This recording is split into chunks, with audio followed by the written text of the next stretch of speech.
माझ्या वडिलांची मिरासी गा देवा, माझ्या वडिलांची मिरासी गा देवा, तुझी चरण सेवा पांडुरंगा. उपवास पारणे राखीला दारवंठा, केला भोगवटा आम्हा लागी. वंश परंपरा दास मी अंकिता, वंश परंपरा दास मी अंकिता.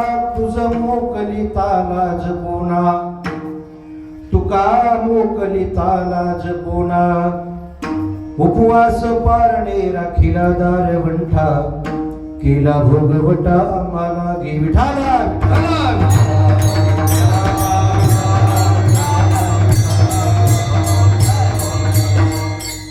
माझ्या वडिलांची मिरासी गा देवा, तुझी चरण सेवा पांडुरंगा.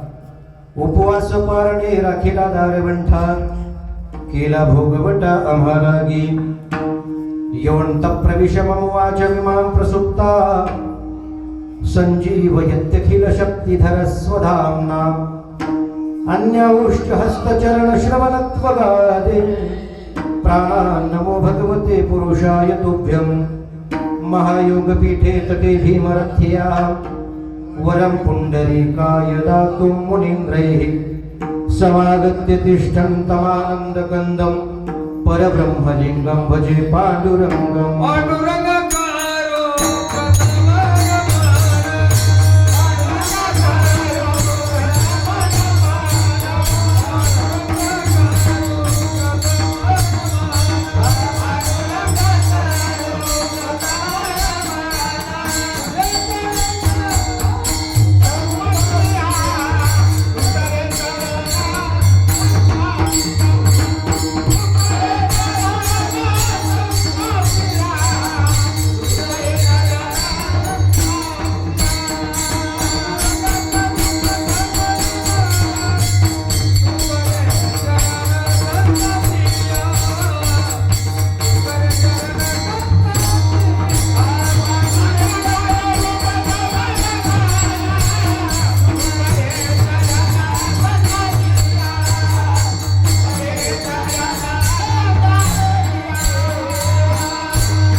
पांडुरंगा करू प्रथम नमन, दुसरे चरणा संतांची या.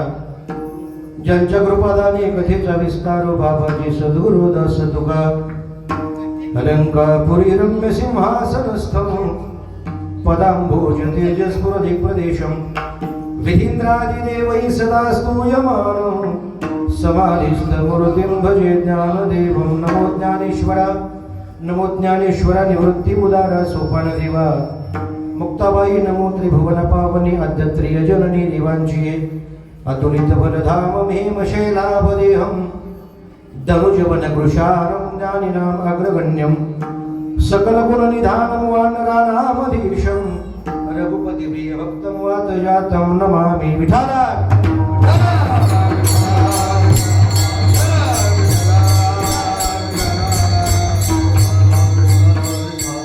माझ्या वडिलांची मिरासी गा देवा, तुझी चरण सेवा पांडुरंगा. उपवास पारणे राखीला दारवंठा, केला भोगवटा आम्हा लागी. प्रस्तुत प्राप्त प्रसंगी संकीर्तन श्रीकृता निवडलेला अभंग. महान भगवत भक्त संत हृदय सम्राट विश्ववंद्य विश्वभूषण जगद्गुरु श्री तुकोबाराय यांचा असून, या अभंगाद्वारे जगद्गुरु तुकोबाराय आपल्या वडिलोपार्जित असलेल्या या ठिकाणी भक्तीसाठी भगवान परमात्म्यासोबत भांडण करतात, अर्थात भगवान परमात्म्याच्या दारामध्ये आंदोलन करतात. विठाला.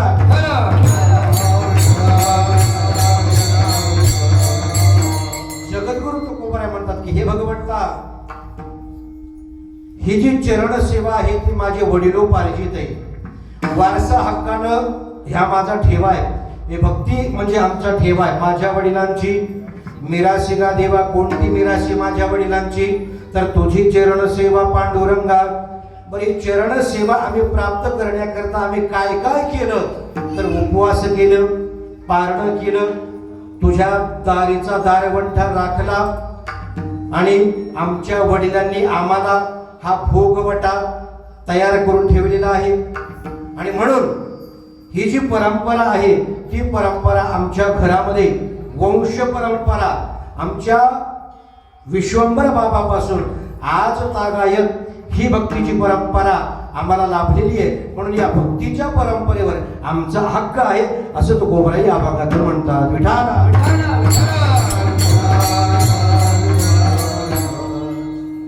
या अभंगावरती बोलण्यापूर्वी थोडासा परिहार द्यायचा म्हणजे तो असा की हा कार्यक्रमाचं काय प्रयोजन आहे हे आपल्या सर्वांना ज्ञात आहे.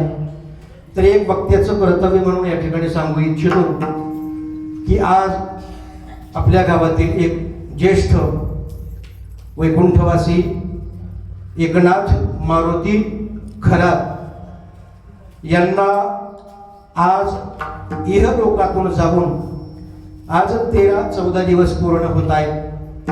आणि त्यांच्या या गंगा पूजनानिमित्त म्हणा, गोड जीवनानिमित्त म्हणा की कुठं कुठं उदक शांती पूजनानिमित्त म्हणा, या ठिकाणी त्यांच्या या परिवाराने कुटुंबियाने या ठिकाणी या कीर्तन भजनादी कार्यक्रमाचं केलेलं आयोजन तथा या ठिकाणी अन्नदानाचं आयोजन त्यांनी केलेलं आहे. आज गंगा पूजन आहे, उदक शांती म्हणा, गोड जीवन म्हणतात. त्यांचे 2 पुत्र श्री लक्ष्मण एकनाथराव खरात आणि श्री शिवाजी एकनाथराव खरात या द्वय मुलांनी या ठिकाणी पुत्रांनी या ठिकाणी या कार्यक्रमाचं नियोजन केलेलं आहे. आणि या कार्यक्रमाला उपस्थित असणारी सर्व तुम्ही श्रोतू वर्ग अगदी मोठ्या अंतकरणाने या ठिकाणी येऊन बसलायत श्रवण करण्याकरता. आणि तसेच या कीर्तनाकरता आवर्जून उपस्थित असणारी जी गुणीजन मंडळी त्यामध्ये श्री हरिभक्ती परायण की जे आम्हाला नेहमीच पितृतुल्य आहेत, इथून पुढेही राहतील. एक भजन प्रेमी भजनानंदी श्री नारायण महाराज थोरात मनोरवाडीकर हे माझ्या कीर्तनाला आवर्जून उपस्थित आहेत.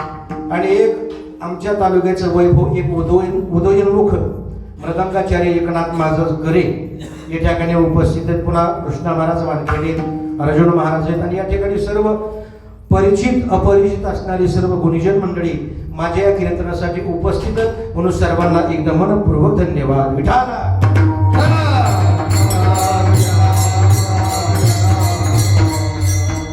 आजचा कार्यक्रमाचं प्रयोजन काय आहे? शास्त्रामध्ये याला अनेक ठिकाणी याचे कारण सांगितले की गंगापूजन काय करावं, केले तर काय होतं, नाही केले तर काय होतं, हे कसं करावं, कोणत्या दिवशी करावं. याला अनेक या ठिकाणी याला अनेक कारणं आहेत. त्यामध्ये काही धार्मिक कारणं आहेत, काही सामाजिक कारणं आहेत आणि काही वैज्ञानिक कारणं सुद्धा आहेत. हे गंगापूजन का करावं लागतं? कारण गंगापूजन करणं म्हणजे गोड जेवण करणं याचा अर्थ त्या आत्म्याचा आणि या पृथ्वी तत्वाचा संबंध आजच्या दिवशी संपणं. विठाला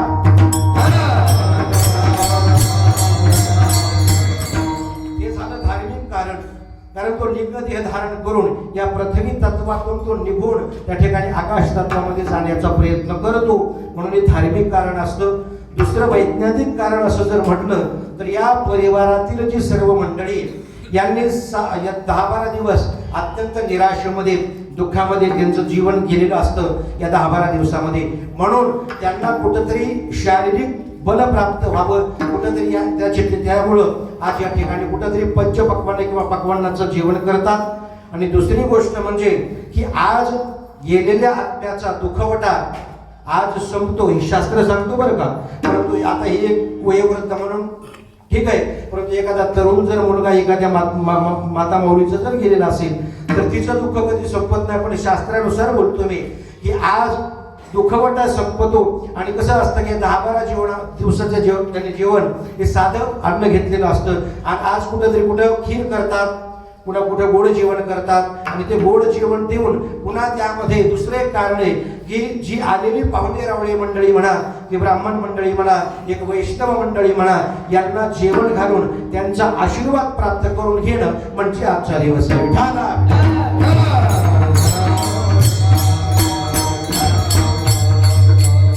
कसं असतं महाराज, 12व्या दिवशीच तिचं जेवण केलं की त्या आत्म्याचा इहलोकीचा प्रवास संपून तो परलोकीच्या प्रवासाला निघतो. कारण गरुड पुराणाची या ठिकाणी जर कोणी वाचक असतील ऐकलेले असेल, त्या गरुड पुराणामध्ये याचं विस्तृत वर्णन केलेलं आहे की शास्त्रामध्ये अनेक प्रकारचे श्राद्ध सांगितलेले आहेत. त्यामध्ये मुख्य श्राद्ध जे 3 प्रकार केलेले असतात, त्यातील एक श्राद्ध म्हणजे एक नवश्राद्ध, एक नवमिश्र श्राद्ध आणि एक पुराण श्राद्ध. आता जे हा जो कार्यक्रम आहे आजचा तो नवमिश्र श्राद्धामध्ये येतो. आणि इथून पुढे जो मासिक पितर असेल म्हणा किंवा त्याला मिळवणं म्हणा, जे भाद्रपदामध्ये असतं भरणी श्राद्ध म्हणा, आणि दुसरं वर्ष श्राद्ध याला पुराण श्राद्ध म्हणतात. असे श्राद्धाचे 3 प्रकार आहेत. पहिल्या दिवसापासून अस्थि संचयन करेपर्यंत याला नवश्राद्ध म्हणतात आणि अस्थि संचयन झाल्यापासून 12व्या दिवसापर्यंत त्याला नवमिश्र श्राद्ध म्हणतात. आणि 12व्या दिवसापासून वर्ष श्राद्धापर्यंत जे केलं जातं त्याला पुराण श्राद्ध म्हणतात. विठाला विठाला.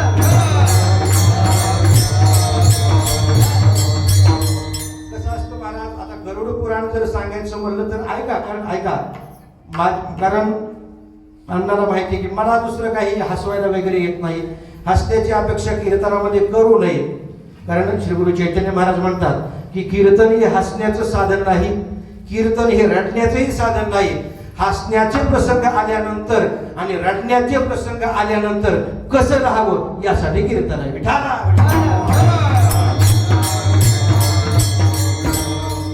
गरुड पुराण सांगतं की ज्या दिवशी आत्मा त्या देहाला सोडतो तो आत्मा 3 दिवस ज्या ठिकाणी ते प्राणोत्क्रमण झालेलं असतं त्या ठिकाणी तो आत्मा 3 दिवस राहतो. आता आमच्या इकडे 3ऱ्या दिवशी सावडतात, म्हणजे अस्थि संचयन, इकडे 2ऱ्या दिवशी सावडतात. आणि आपण अस्थि संचयन केलं, सावडलं की त्या घरातून आत्मा निघतो आणि तो आत्मा स्मशानामध्ये जाऊन राहतो. तिथं किती दिवस राहतो? आपण 10व्याचं पिंडदान केलं की तो आत्माचा इथला प्रवास संपतो आणि तो परलोकीच्या प्रवासाला निघतो. आणि निघाल्यानंतर त्याला रोज 247 योजन चालावं लागतं. महाराज गरुड पुराण सांगतं त्या आत्म्याला 247 योजन चालावं लागतं. आणि त्या एवढं शरीर तो धारण करतो आणि त्याचा प्रवास चालू होतो. आता या 247 योजन रोज तर किती किलोमीटर होईल? असं म्हणतात की 4 किलोमीटरचं एक योजन आहे. मग असे त्याला 247 गुणिले 4 त्याचं उत्तर येतं 988 किलोमीटर. रोज त्या आत्म्याला 988 किलोमीटर चालावं लागतं. आणि असं चालल्यानंतर त्याला 16 नगर लागतात. कुठं 11 नगर सांगितले, कुठं 16 नगर सांगितलेले. आणि प्रत्येक नगराच्या ठिकाणी त्याचा एक दिवसाचा मुक्काम असतो. आणि तिथं गेल्यानंतर मग त्याला आपण इथं जे मासिक श्राद्धामध्ये त्याला जे जेवण देतो ते त्याला तिथं उपयोगी पडतं. कशासाठी? की त्याला चालण्यासाठी बळ येतं. आपण महिन्याचं श्राद्ध जर इथं घातलं मासिक श्राद्ध तर त्याला चालण्यासाठी बळ येतं. आणि असे 11 त्याला 16 नगर लागतात. त्याचं विस्तृत वर्णन भागवतामध्ये आहे आणि गरुड पुराणामध्ये आहे. विठाला.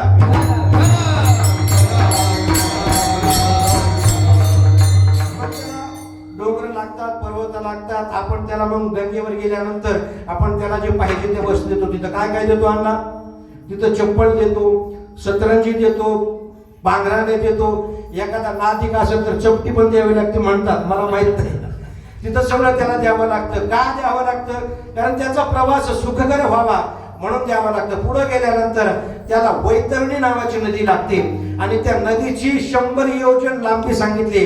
आणि त्या नदीमध्ये मग मांस, रक्त अशा प्रकारची ती नदी. आणि त्या नदीमधून पलीकडे जाण्याकरता त्याला आपण एक नाव किंवा शिडी देतो. हे कशासाठी द्यावं लागतं? की त्याला कुठंतरी त्याचा प्रवास सुखकर व्हावा. आणि असं 1 वर्ष चालल्यानंतर त्याचा वर्ष श्राद्धाच्या आदल्या दिवशी त्याचा मुक्काम पडतो. तो यमधर्माच्या नगरीमध्ये मुक्काम पडतो. धर्माच्या नगरीमध्ये मुक्काम पडतो. आणि तिथून त्याला वर्ष श्राद्धाच्या दिवशी सकाळी 6 वाजता बरोबर घेतात ते यमदूत. आणि कुठं नेतात? ते मुख्य धर्माच्या नगरीकडे नेतात. त्या धर्मराजाचं आणि यमधर्माच्या नगरीचं अंतर आहे 70 योजन. तिथं बरोबर सकाळी 6 वाजता तिथून काढतात आणि बरोबर 12 वाजता त्या यमधर्माच्या ठिकाणी नेतात. त्या यमधर्माच्या राजवाड्याचं सुद्धा विस्तृत वर्णन गरुड पुराणामध्ये केले. एक भव्य दिव्य राजवाडा आहे आणि त्याला 4-5 अशा प्रकारचे दरवाजे. कोणते दरवाजे? काही दरवाजे नेहमी उघडे असतात, काही काही दरवाजे नेहमी बंद असतात आणि काही काही दरवाजे हे उघडझाप केलेले असतात.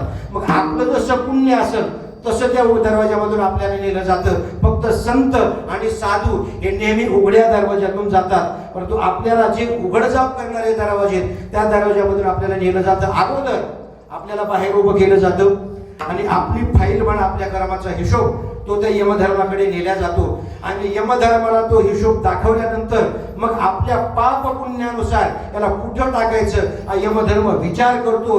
परंतु त्याआधी आपल्या पापाची फलप्राप्ती, आपल्या पापाचं प्रायश्चित्त भोगण्याकरता मग आपल्याला यमपुरीला पाठवतो आणि तिथे गेल्यानंतर मग ते यम लोक काय करतात, मारिती मारिती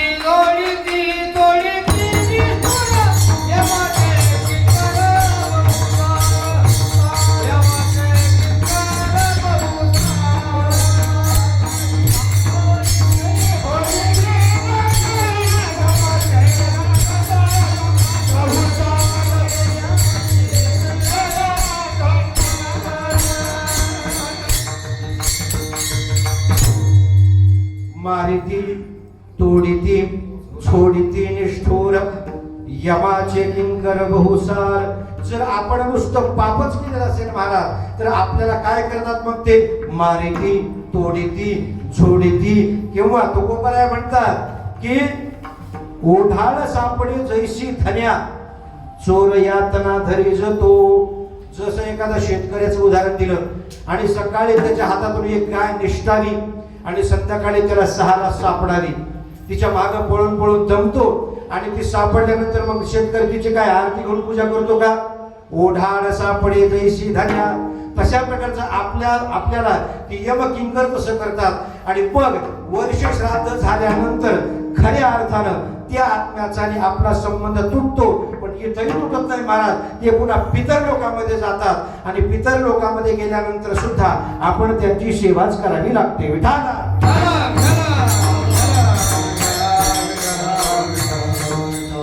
आता हे 3 मुख्य श्राद्ध सांगितले महाराज. पण तसं जर पाहिलं तर अजून कर्म सिद्धांत नावाच्या ग्रंथामध्ये 84 श्राद्ध सांगितलेले. 84 श्राद्ध. आता 84 श्राद्ध म्हणजे प्रत्येक एकादशीला आपल्या पितरांचं स्मरण करणं, महिन्याच्या प्रत्येक संक्रांतीला आपल्या पितरांचं स्मरण करणं, महिन्याच्या प्रत्येक अमावस्येला आपल्या पितरांचं स्मरण करणं, अशा प्रकारचे 84 श्राद्ध सांगितलेले. आता एखादा म्हणेल बुवा की 84 श्राद्ध कसे करायचे, मग त्याला ब्राह्मणच लागतो का? अजिबात नाही, त्याला ब्राह्मणाची गरज नाही. फक्त त्यांचं स्मरण करायचं आणि पाणी सोडायचं, याला म्हणायचं तर्पण. विठा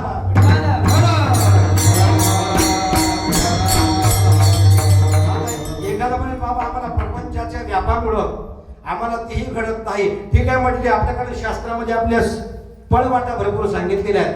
जर आपल्याला 84 श्राद्ध जर नाही घडले तर काय करायचं, तर फक्त 3 श्राद्ध तरी वर्षातून केले पाहिजेत. कोणते कोणते 3 श्राद्ध आहेत की एक महालया श्राद्ध म्हटलं जातं की जे भाद्रपद शुद्ध वद्य पौर्णिमेपासून भाद्रपद वद्य अमावस्येपासून पर्यंत जे केलं जातं त्याला आपण पित्तर पाठ म्हणतो. त्या पित्तर पाठामध्ये त्यांचं स्मरण केलं जातं, करावं. दुसरं, अक्षय तृतीयेला त्यांचं स्मरण केलंच पाहिजे. आणि तिसरं, ते ज्या तिथीला गेले त्या तिथीला आपण त्यांचं पिंडदान केलंच पाहिजे. आणि एवढं जर नाही केलं तर मग ते काय करतात,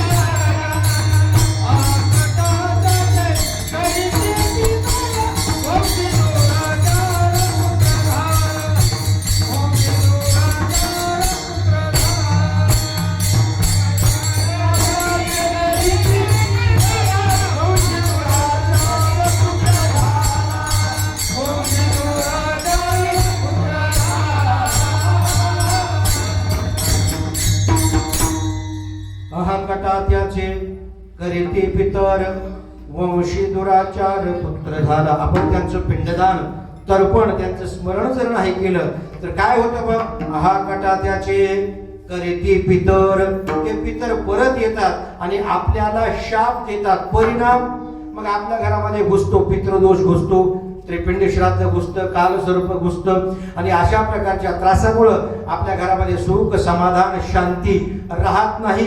मग यालाच मग आपण जर एखाद्या ब्राह्मणाकडे गेलो तर ते देवबाप्पा सांगतात की तुम्हाला काय आहे म्हटले, तुम्हाला पितृदोष आहे आणि तो पितृदोष काढण्यासाठी तुम्हाला त्र्यंबकेश्वराला जावं लागेल आणि तिथं मग तुम्हाला नारायण बळी म्हणा, नाग बळी म्हणा, त्रिपिंडी श्राद्ध म्हणा, कालसर्प शांती म्हणा. कारण महाराज नारायण बळी वेगळा आणि नाग बळी वेगळा. पण आपण कसं म्हणतो की नारायण नाग बळी हे दोन्ही विधी वेगळे वेगळे आणि ते का करावे याचाही विधी वेगळा वेगळा. विठाला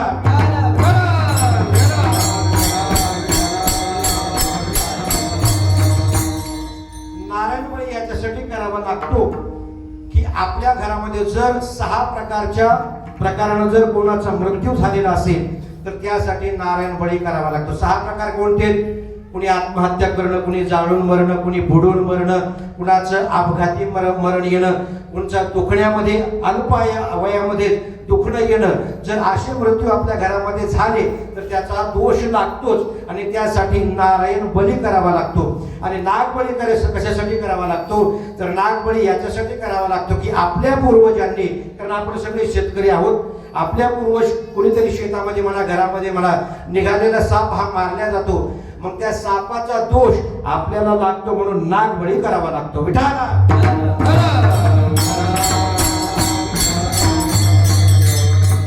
आणि जर हे जर नाही केलं तर याच्यासाठी धर्मसिंधू ग्रंथामध्ये 13 प्रकारचे नुकसान आपल्या घरामध्ये होतात असं सांगितलं जातं आणि ते लवकर करावं महाराज. आता काय होतं महाराज, ब्राह्मण आपल्याला आज सांगतात आणि आपण म्हणतो जेव्हा आपल्याकडे काय आपल्याला सवड भेटेल, जेव्हा पैसा येईल तेव्हा करू. असं नसतं. ज्या दिवशी आपल्याला पितृदोष सांगितला त्या 8-10 दिवसामध्ये करावा. नाही तर काय होतं महाराज, त्याची फ्रिक्वेन्सी म्हणजे तीव्रता वाढते आणि त्याचे 13, आता माझ्याकडे तेवढा वेळ नाही की त्याचे 13 दुष्परिणाम आपल्या घरामध्ये होतात. म्हणजे घरामध्ये अनेक कोणाचं जमत नसणं, सतत भांडण, तंटे, दवाखाना, अशा प्रकारचे कोणतेही काम केले की थोडं उलटच होणं, अशा प्रकारचे जे घरामध्ये प्रकार घडतात ते फक्त पितृदोषामुळे घडतात. आणि पितृदोष हा जात नाही. आता शास्त्रामध्ये सांगितलेलं आहे की पितृदोष कशामुळे जातो, त्या गेलेल्या आत्म्याला मुक्ती कशामुळे मिळते तर भागवत लावल्यानंतर मुक्ती मिळते महाराज. परंतु आपल्याकडं अशी एक प्रथा होऊन गेली की भागवत कथा लावली की लगेच म्हटलं आम्ही कथा का लावली म्हणजे आमची अशी आत्महत्या केली होती. नुसतं भागवत लावून उपयोग नाही, भागवत संहिता पारायण केलं पाहिजे. कारण शास्त्रामध्ये असा श्लोक आहे भागवत महात्म्यामध्ये की श्रीमद भागवतान मुक्तीही सप्ताह वाचनम गुरु कथनम गुरु नाही. जर आपण भागवत संहिता पारायण जर केलं, 18,000 श्लोकाचं पारायण आपल्या घरामध्ये जर केलं तरच ते आपल्याला मुक्ती मिळते. पण झालं काय महाराज, आता आमच्यासारखी जी भागवतकार मंडळी जे म्हणतात भागवत लावा तुम्हाला पितृदोष आहे. अरे बाबा पण भागवत लावा, पण भागवताचा अगोदर अभ्यास करा ना. भागवत लावा म्हणजे काय, उगा 1-1.5 लाखाला खर्च करायला लावणं हे नाही. फक्त घरामध्ये विधियुक्त श्रीमद भागवत संहितेचं पारायण केलं तरी त्या आत्म्याला मुक्ती मिळते. विठाला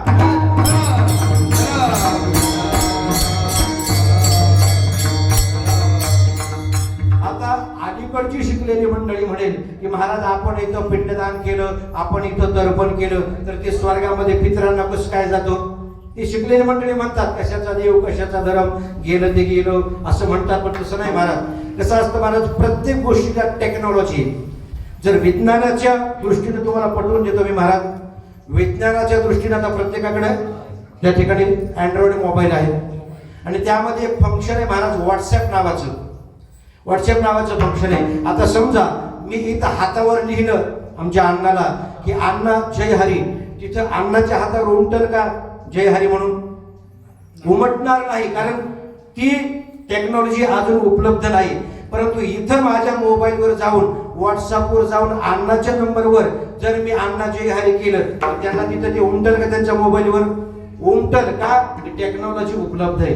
तसं आपण इथं पितरांच्या नावानं जर तर्पण केलं तर त्यांना तिथं मिळेल का? हो मिळतं. कशावरून? ते टेक्नॉलॉजी उपलब्ध आहे. कोणती? तर त्याला आपण पहा, एक गीतेमध्ये 75 विभूती सांगितलेली आहेत. 75 विभूती, त्यामध्ये एक पितृ पितृदेवता सांगितलेले, ज्या विभूती आहेत त्यामध्ये पितरांची देवता आहे आणि त्या देवतेचं नाव आहे आर्यमा. पितृनाम आर्यमा जास्मी तेजस तेजस्विनामहम. गीता म्हणते की पितरांची देवता आहे ती आर्यमा नावाची देवता आहे आणि त्या आर्यमा नावाच्या देवतेच्या द्वारा आपल्या पितरांना त्या ठिकाणी आपण इथं केलेलं कोणतंही कर्म ते पुण्याच्या रूपामध्ये त्यांना भोगायला मिळतं. विठाला विठाला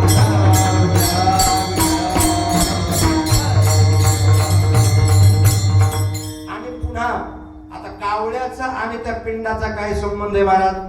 आता नुसतं आपण म्हणतो, पण आजकालची पिढी आहे त्याला काही माहित नाही कावळ्याचा आणि पिंडाचा काय संबंध आहे महाराज.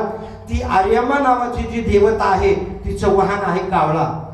मग ती आर्य काय होतं आपल्या महालया म्हणजे भाद्रपद मासामध्ये म्हणा किंवा आपल्या अक्षय तृतीयेला म्हणा, ती आर्यमा नावाची देवता काय करते, जी आपले जे पितर आहेत त्या पितरांना त्या कावळ्यावर बसवते आणि आपापल्या जे घर असतं तिथं पाठवते 3 दिवशी. कोणतं मी सांगून गेलो आता कोणते 3 दिवस. आणि त्या दिवशी ते पितर आपल्या घरी येतात आणि आपल्या घरी आल्यानंतर त्यांना आपण भोजन घालणं पिंडदान करणं हे आपलं कर्तव्य आहे. आणि जर आपण ते नाही केलं तर ते आपल्याला काय करतात म्हणतात, ते आपल्याला शाप देऊन निघून जातात. बरं, शाप देऊन निघून जाते एवढंच नाही, गरुड पुराणामध्ये सांगितलेलं आहे आपण जर इकडे त्यांच्या नावाने अन्नदान पिंडदान केलं नाही तर तिथे त्यांना काय खायला मिळतं की ज्यांना अन्नदान मिळालेले आहे त्यांची जी पुन्हा लाळ गळते ती लाळ आपल्या पितरांना खावी लागते. कोणत्या की ज्यांचं आपण काही केलेलं नाही, एवढा त्यांना त्रास भोगावा लागतो आणि त्या त्रासामुळेच आपल्याला ते इथं शाप देतात. पण आपलं कर्तव्य आहे महाराज, आपलं कर्तव्य आपले हिंदू धर्म शिकवते. परंतु अलीकडे काय झालं, जी शिकलेली लोक येतात ती शिकलेली लोक काही करत नाहीत, परंतु त्याचा त्रास आपल्याला भोगायला मिळतो पण ते आपल्याला जाणवत नाही.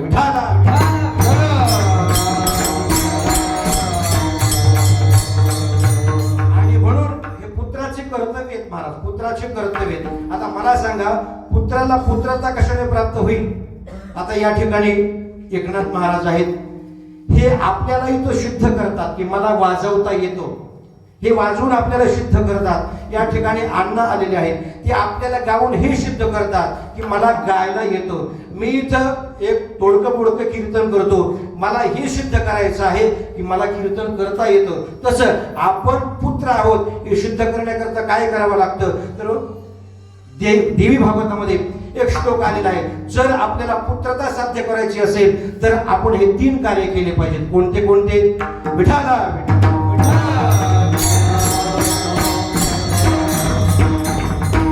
देवी भागवत म्हणतं की जीवितो वाक्य कारणात क्षयाय भुरी भोजनात गयायाम पिंडदानश्च त्रिभी पुत्रस्य पुत्रतः.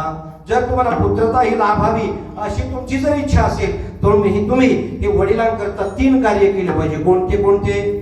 की जीवितो वाक्य कारणात, ते जिवंत आहेत तोपर्यंत आपण त्यांचं ऐकलं पाहिजे. कोणाचं? आपल्या आई वडिलांचं आपण ऐकलं पाहिजे. आणि जर आपण आपल्या आई वडिलांचं ऐकलं नाही तर काय होतं? एकनाथ महाराज म्हणले बहिरा होतो, म्हटले बहिरा होतो. माता माऊली पाचारिता शब्द नाही दिला बहिरा झालो. पुन्हा एका जनार्दनी किंवा नाही संत कीर्ती श्रवणी आली, नाही साधू सेवा घडी येली, पितृवचनाशी पाठ दिधली आणि तीर्थेवरती असून त्या गेली. नाथ महाराज म्हणतात की काय होतं? माता माऊली पाचारिता. जर आपल्या आईने आपल्याला हाक मारली, आपण जर पाठीमागे ओढून पाहिलं नाही तर काय होतं? माणूस बहिरा होतो. मी बोलत नाही, बहिरा हा जो अभंग काकड्यामधला तो पाहून घ्या. विठाला म्हणून जीवितो वाक्य कारणात. माऊली याच्याही पुढे जाऊन ज्ञानेश्वरी